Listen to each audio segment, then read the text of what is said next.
You're taking a look inside Kansas politics. Welcome in. I'm Bob Beatty. We begin with what else? The 2024 general election results in Kansas. What happened? Why? And what does it mean for Kansans in 2025? Joining me today is political science professor Michael Smith and state and local government lecturer Bill Fiender. Thanks for being here. And let's take a look at the federal races here in Kansas. For president, Donald Trump defeated Kamala Harris 57% to 41%. In the 1st Congressional District, Tracy Mann beat Paul Buskirk 70% to 30%. In the 2nd Congressional District, Derek Schmidt defeated Nancy Boyda 57% to 38%.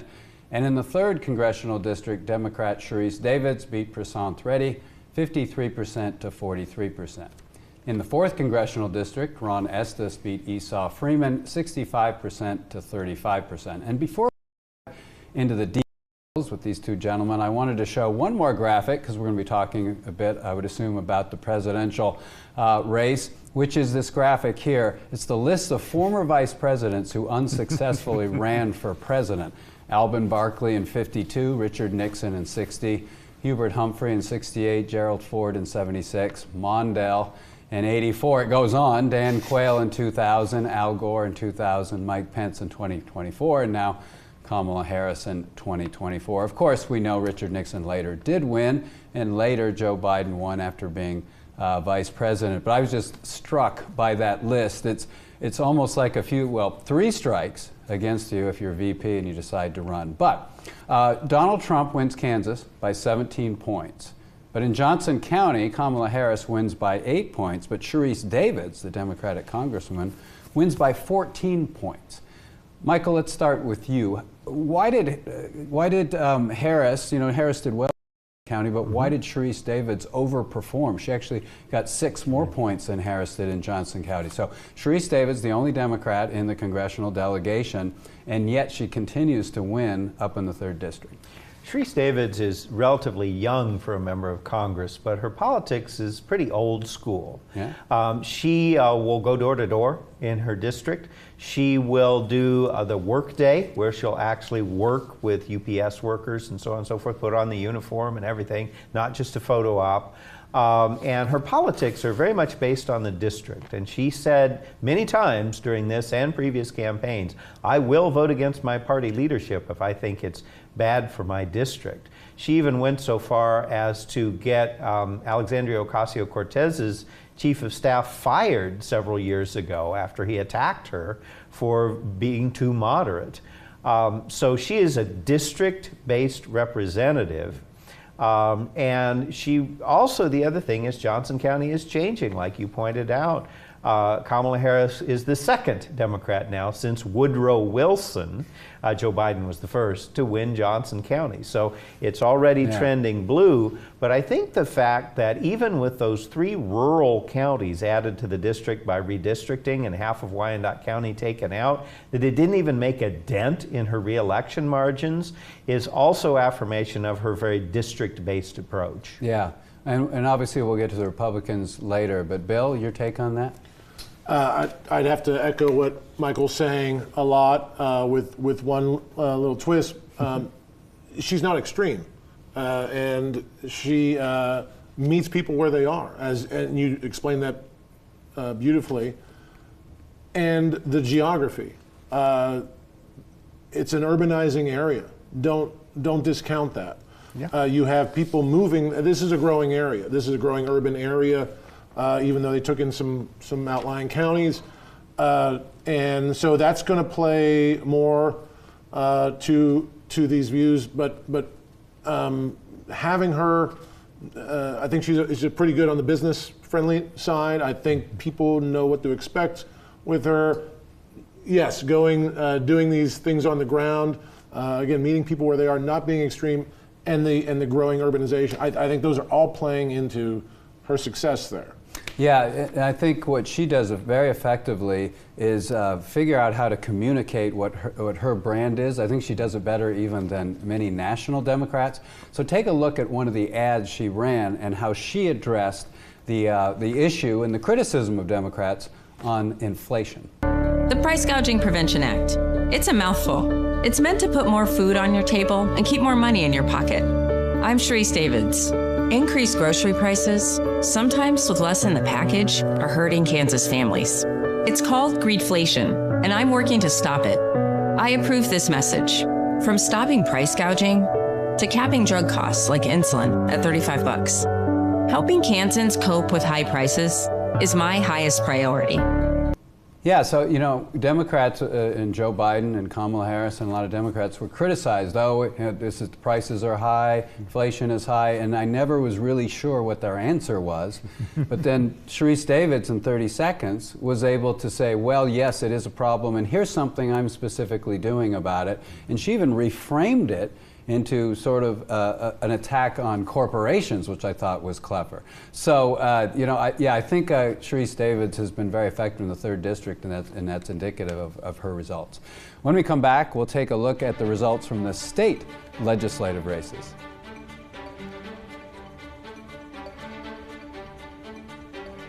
Since 1942, Blue Cross and Blue Shield of Kansas has been supporting Kansans with healthcare needs throughout their biggest life moments. A Medicare Advantage plan from Blue Cross and Blue Shield of Kansas can help you in your next big moment. With $0 premiums, vision, dental, and hearing coverage, prescription drug benefits, and a PPO network, all backed by a customer service team you can trust.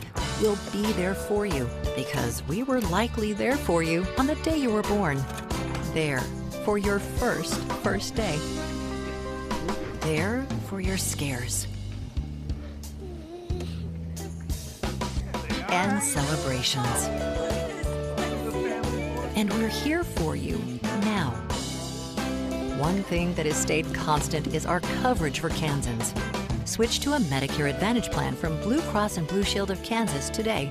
Call 785-546-6238 or visit bcbsks.com/choose-MA.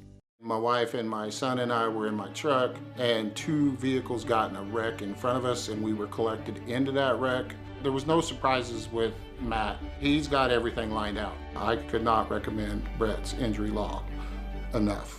Heartland Door and Windows Fall Savings Event is happening now. Select garage door models anywhere from 4 to 12% off from now through November. Save up to $300 on Classica single doors, or up to $500 on Hillcrest double doors, and up to $1,000 on Vista double doors, one of the most high-end doors in the industry. Call today and ask about the Heartland Door and Window Fall Savings Event and take advantage of these great deals happening now through November in Topeka, Lawrence, Manhattan, and St. Joseph. Now in its 37th year, it's Casa of Shawnee County's Homes for the Holidays Tour, November 23rd and 24th. Visit 3 homes beautifully decorated for the holidays by local designers. All money raised helps support Casa of Shawnee County. Get your tickets today. Welcome back to Inside Kansas Politics. I'm Bob Beatty. Continuing our conversation, Democratic Governor Laura Kelly hoped to break the supermajority that the Republicans hold in the Kansas legislature. But Republicans won the key races they needed to win and held on to it. Michael, why was breaking that supermajority so important for Governor Kelly, and why didn't it happen? Well, so a supermajority can override the governor's veto as long as they vote together as a party. Now, if they have defectors, which they sometimes do, they can't.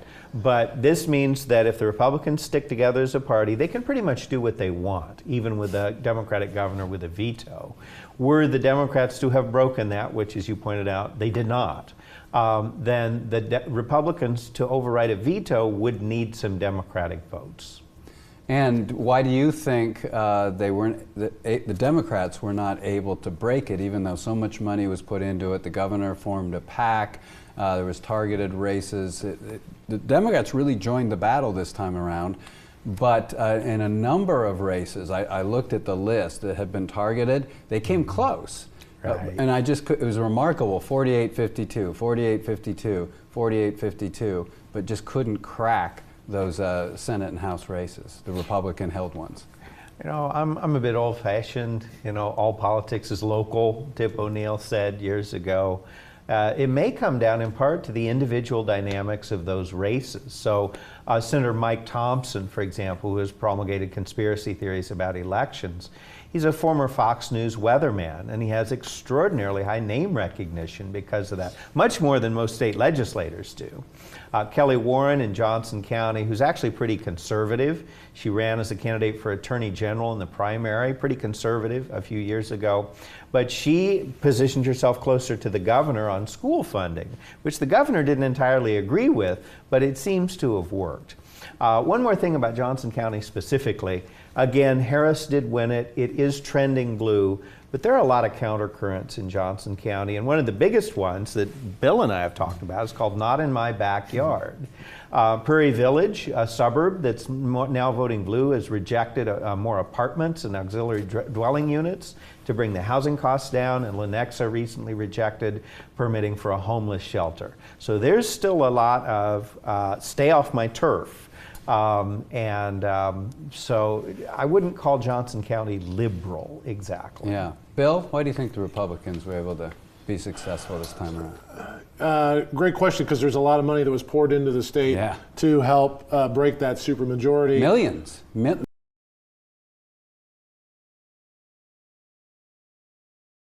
I don't know when. Ever. Okay. Yeah. Ever's a long time. Yeah. I don't know if I'm a Democrat and I'm going. So the primary system, I would go back upstream a little bit.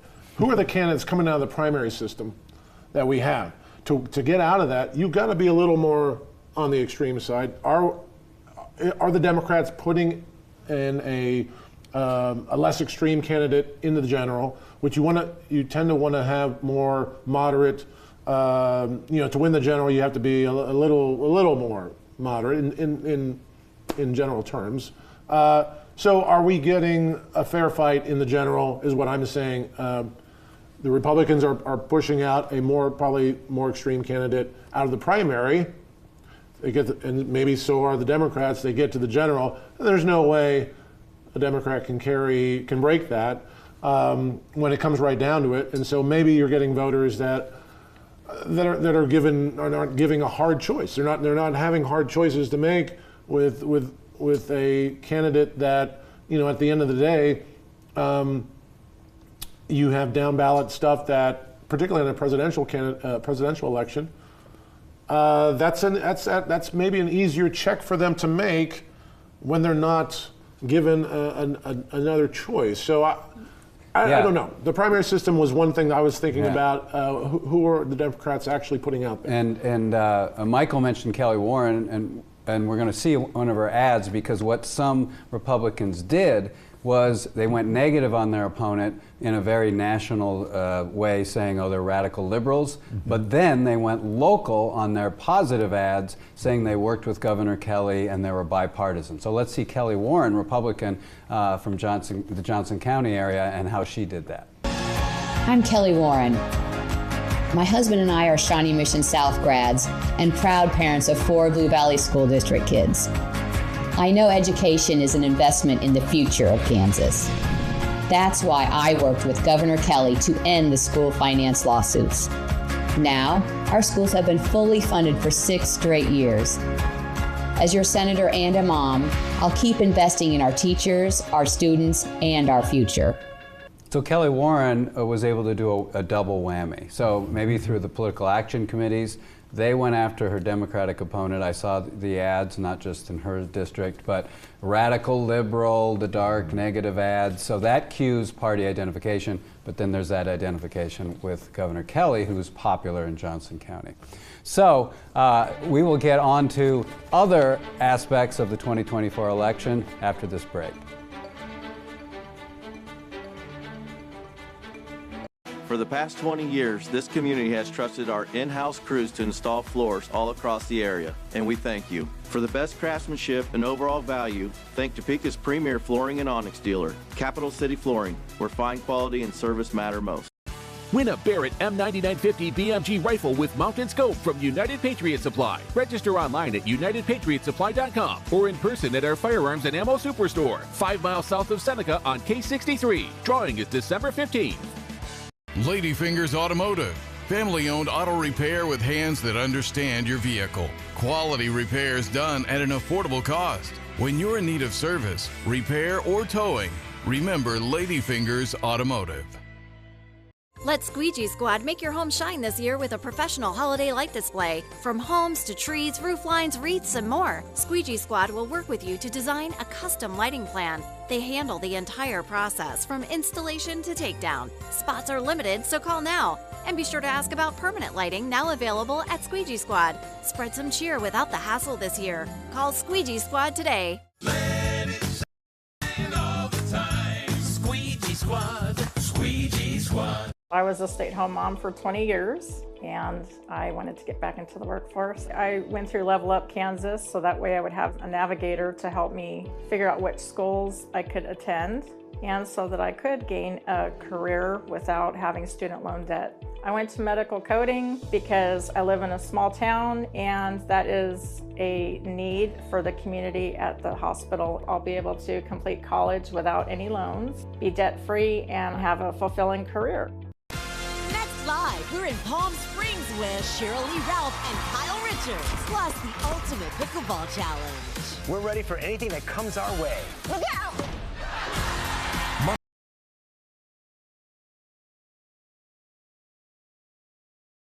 Beatty, and we're continuing our conversation. Kansas voters returned a Republican supermajority in the legislature. What issues will the GOP pursue in 2025 if they feel they have a stronger hand than they did in 2024? Bill, I start with you. Property taxes have to be at the top of the list. We heard that even in some acceptance speeches last night. Yelled out. Yeah, and a lot of cheers in the background, if I remember. Is that feasible? Is it going to happen? You know, they didn't get everything they wanted at the last session. Honestly, we've talked about this before. 40. You know, I'm saving $40 a year, for instance. It's $40 I like, but it's not. The state is limited in what they can do with property taxes. If they're going to do it, they don't directly control it. They have to take from the school mill levy, for instance, that they give the schools. Then they can't let the schools. They have to equally fund them, so they have to take that from somewhere else. So there's a limit as to how much in property tax relief they can give, and impact-wise. That doesn't mean they're not going to try it, and because that's what their constituents want. On the other hand, we've heard Chris Kobach come out already and talk about changing the way they select Supreme Court judges. Yeah. Very emboldened. The governor nominates, and there's this, actually lawyers have a very big say in this in Kansas. It does not go to the Senate. It doesn't go to the legislature to be confirmed. So I think that's a big, I think that's, the day after hearing that. So those are some big things they're making lists. They're making lists. These are big things. Yeah. Michael? I think that they may do a deep dive on school funding. Okay. Now, that's a landmine for Republicans because most Kansans support the school funding formula. That's why the Democrats are doing so well in Johnson County these days. But what I'm thinking about specifically is this idea that the money is diverted to pay for administrative expenses, or that they just in general want more control, or they don't think enough of that is going into the classroom. Speaking of which, private school vouchers are another thing that comes to mind. On the property taxes, you didn't mention the personal property tax, like on vehicles. They might want that, and then because they no longer like to say flat tax because it doesn't poll well, single rate taxes, which the governor vetoed, they may take a second bite at that apple. What about the so-called social issues, the whole transgender thing, the abortion? Will those come back, or are they becoming sort of an annual tradition? I think they will come back. Obviously, the vote in 2022 and the Otis and Nauser decision and another more recent decision really boxed the legislature in on terms of regulating abortion. Missouri has also overturned its abortion ban. That's one of the states where people were traveling to Kansas to have abortions. That's going to get interesting. But the is they will try, and if it's unconstitutional, they'll just tell the courts, well, go ahead and overrule us, but we're still going to pass this.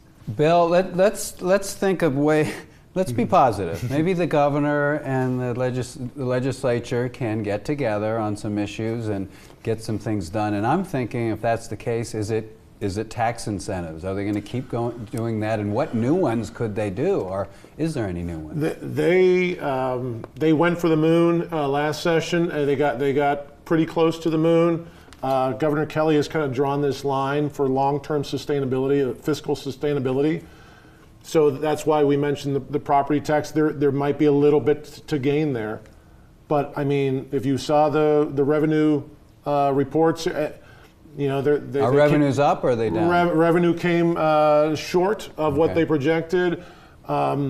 Tax cuts are hitting starting next year. The food tax is hitting zeroing out next year. So they're going to lose revenue, and there's uncertainty. And so when you have uncertainty, how much can you really legislate into the future? They did a lot of that last session. I'll be surprised.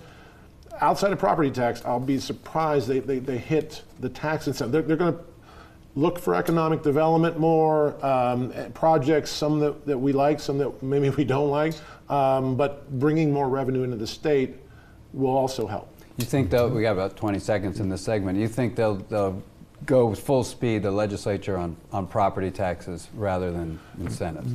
That has been the stated priority. And oh, by the way, we still have the whole Chiefs Royals thing hanging out there that they just want to dive into. Yeah, so, we'll have to have another show about that. And Missouri still has not done anything. Can I point that out? I know.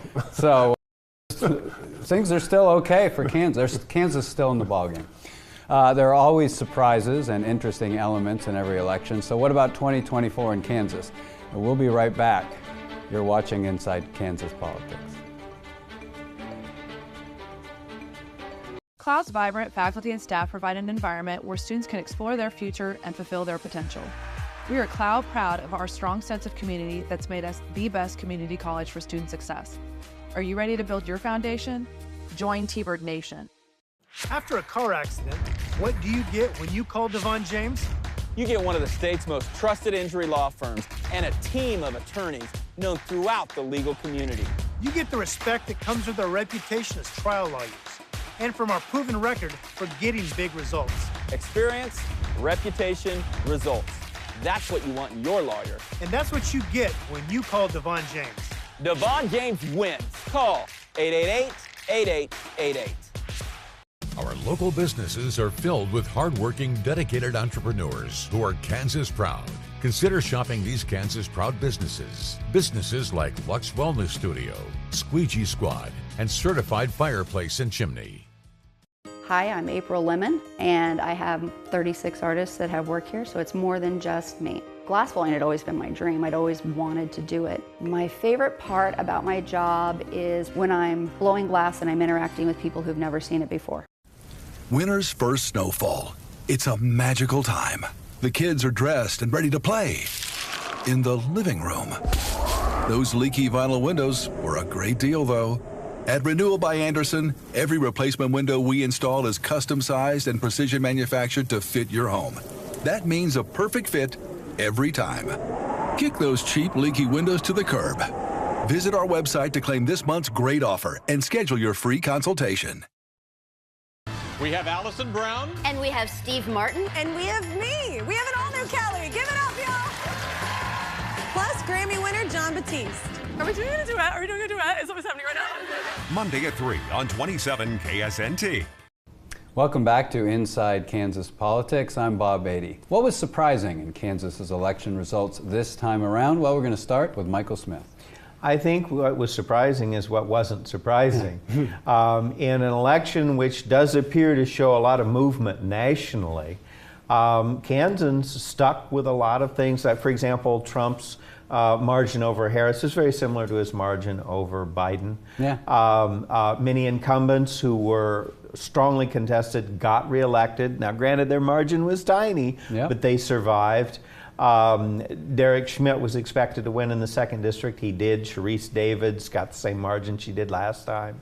So I think with all this sea of change surrounding Kansas, Kansas kind of stuck with the status quo. Yeah, and I actually looked, and if you just looked at party registration in almost every district, you could have predicted who would have won just by that's status quo, right? Stick with your party. Yep. So, I was paying attention a little bit because we teach students, and this comes up a lot. But the representative bureaucracy at the legislature is not very representative of young people. Mm-hmm. And I think prior to this election, we had two legislators in their 20s.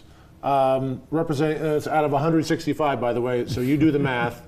That's pretty low. That cohort, that age cohort's in the 12% range. So extremely little representation there on that side. Not only do we have more than two through this go-around, we have, I think, 5 now. I think there's 5. Yes, Alexis Simmons in Topeka, we have Angel Rosser in Manhattan, and then the candidate in Hutchinson that was upset, Jason Probst. That's right. So 5 out of 165 now. So I think that's going in the right direction. It was a nice, and either side, it's a nice thing to. And hopefully they won't be too shy. Well, this wasn't surprising, I would say, but I wanted to end the program on a fun note, and it's my favorite TV ad from the 2024 elections, and there were a lot of them. It's from Congressman Ron Estes, Republican in the 3rd District. Let's take a look. Hi, Ron. Hey, Ron. Hi, Ron. Can you get my son's passport sorted? I came here the right way, but my visa. We're having trouble with Social Security again. It's in process. Thanks, Ron. That's fantastic. Thank you. Thank you so much. Milk, eggs. Ooh, tomorrow's trash day. All right, dear. I'm Ron Estes, and I message because I work for you. And sometimes Susan, of course.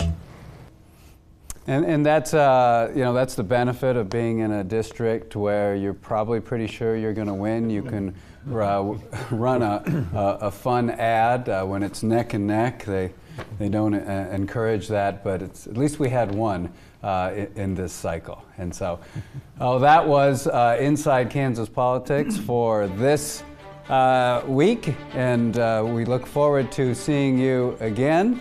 I thank Bill Finder and Michael Smith and for your insight and for coming in, and hopefully we'll see you again on another program.